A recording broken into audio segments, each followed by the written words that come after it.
and welcome back. I am Margaret Esfahani and I am here with Sister Shireen with the Brahma Kumaris. Welcome, Shireen. Hi, Margaret. How are you today? It's always a pleasure to be here with you. Aw, thank you. I can absolutely say the same thing. So thank you so much for joining me.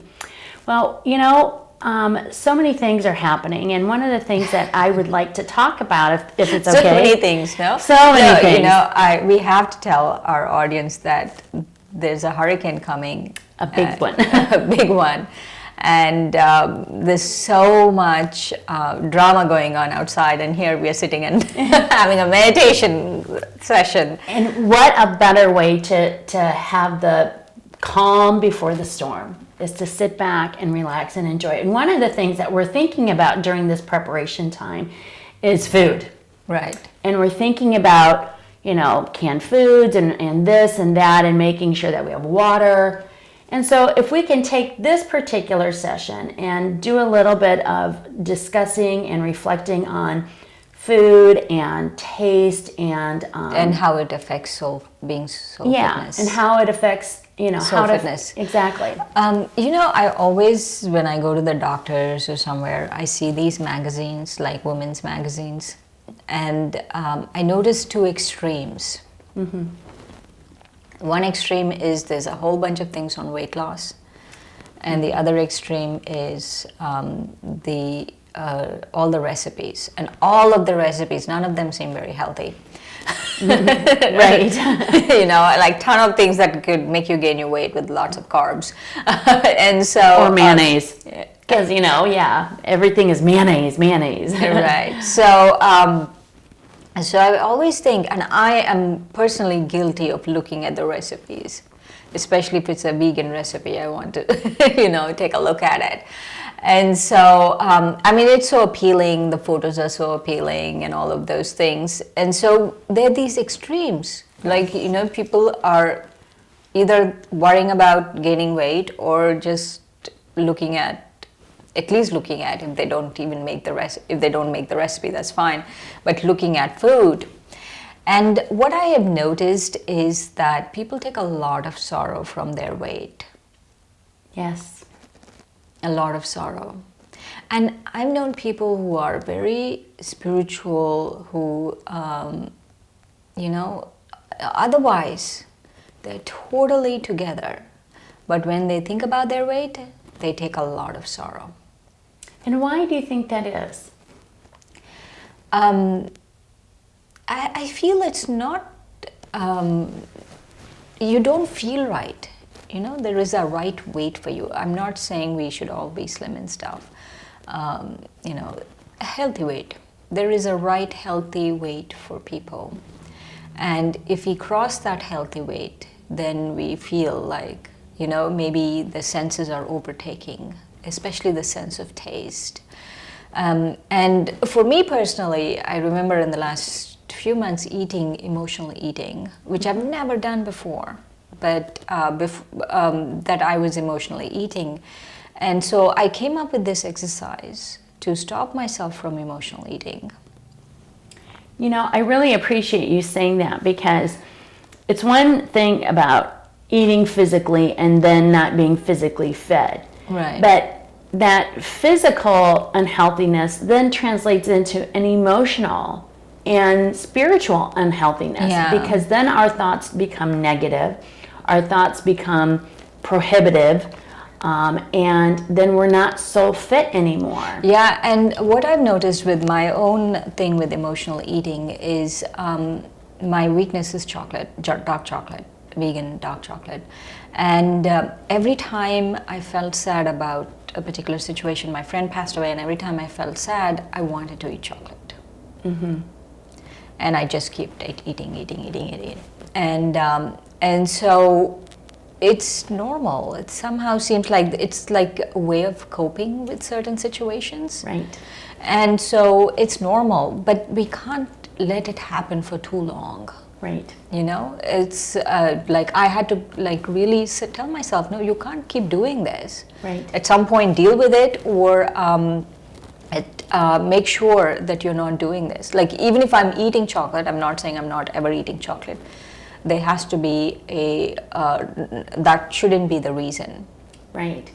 Right, because as you're saying that, you're sharing with us that emotionally and spiritually that's a lot of baggage, and that you don't want that baggage is not healthy spiritually for us. Right. So even though we're manifesting it to a degree in a physical sense, spiritually that's where the hurt is. That's where, the pain is. Yeah, and so we need to manage that spiritually. Right.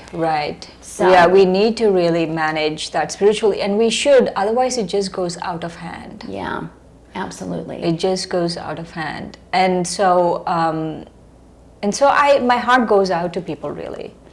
Because I who have been practicing for so long could fall into that trap. So imagine people who don't have the tools, how easy it is for them to fall into that trap. Yeah.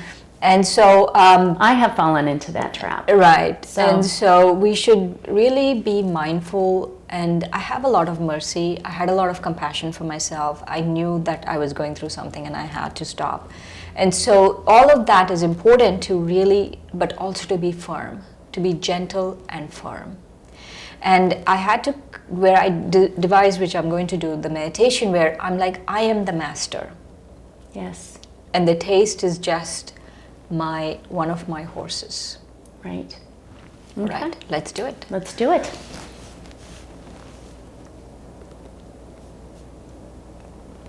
Take a few deep breaths. Breathe in and out.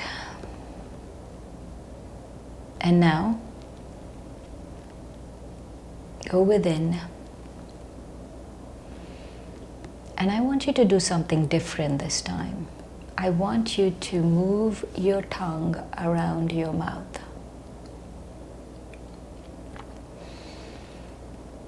Taste your saliva. Feel your tongue against your teeth, your upper teeth.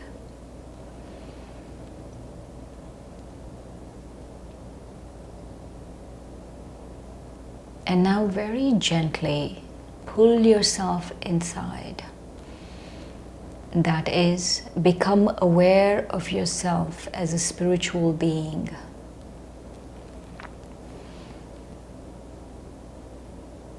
A soul in this body. The master, the driver of this body.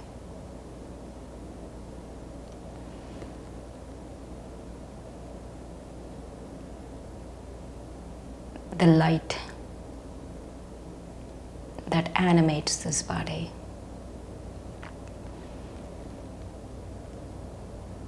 And now, taste again.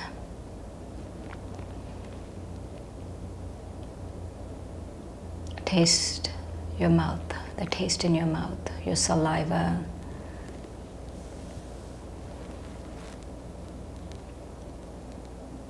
Feel your tongue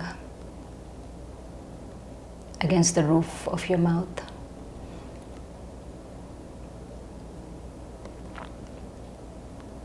Now go back again inside and become aware of yourself as a soul.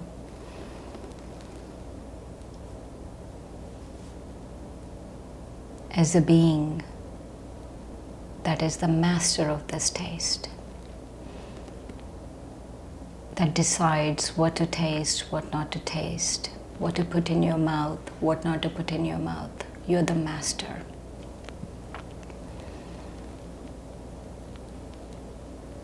And this exercise is most effective when you're eating something. Take something small, bite into it, and keep going back between the taste of what you're eating and being a soul.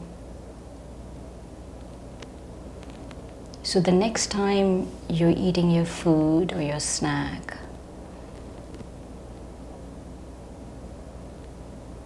I want you to do this exercise. And every time you taste something in your mouth, tell yourself, I, the soul, am the master of this taste.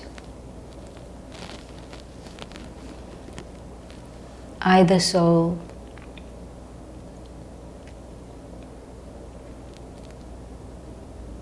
have control over what I put in my mouth and what I don't, what I taste and what I don't.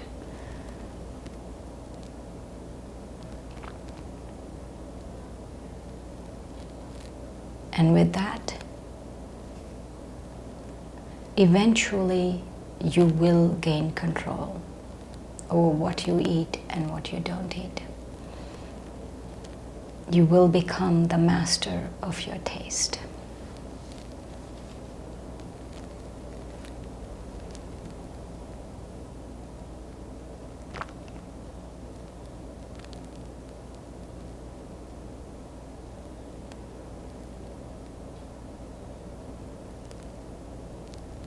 Very gently come back to this room, knowing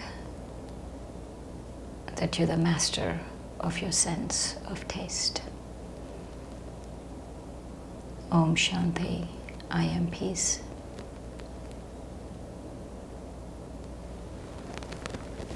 Om Shanti. Om Shanti. I am really pleasantly surprised. The calmness in which I'm allowed to take a step back and reflect when, I am going to, sit down and have a meal. A lot of our audience can maybe equate this to prior to eating. A lot of different religions and cultures, they say a prayer, blessing the food, if you will. But I think this takes it one step further. No, this is in addition to blessing, no? Okay, thank you. I Yes. do bless my food Yes. before eating. Yes. But in addition to that. And so that's an excellent point, because then, during a blessing or after a blessing or even before the blessing, you can take the moment to acknowledge the fact that you can manage, and control what you're going to eat. But then also spiritually say, I'm going to have a balance here. And I'm going to eat for my soul. Right, right. What happens is, there's so many levels, of overeating, comfort eating, all of those things. This is the spiritual component. Right. But there are other physical components you might need to take care of, but there is a spiritual component to this, and this is the spiritual component. Right. And I think that when you reflect on that spiritual component initially, sometimes, I personally have been able to experience that when I reflect on it spiritually initially, then it helps me manage the physical part of my eating, and gives me the confidence to say, I need to, eat properly for my soul. And so that means that not necessarily overindulge, or even if I'm not overindulging, then I'm feeding the right things to myself. Right, right. And so, I think it's a fantastic exercise for all of us. So any last words of wisdom in terms of bringing that all together for us, Shireen? I want to be very careful in, this is not the cure-all, right? This is just a small exercise that might help. Right. Because there might be deeper issues which we might need to address. Right. Right? And so for the deeper issues, then they should listen to all the other meditations. Right. And so this is just one of those things where, it might help people because it helped me. So I'm sharing it as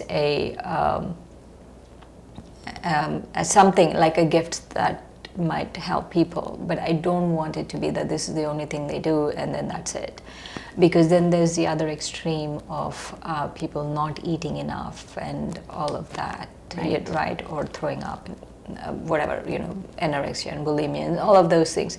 And so we have to make sure that there is a balance. Right. that we are not going to two extremes. Right. And I think that when we just sort of bring it back to our soul, and that we are using our soul to taste, then we can make, healthy physical decisions through the healthy spiritual.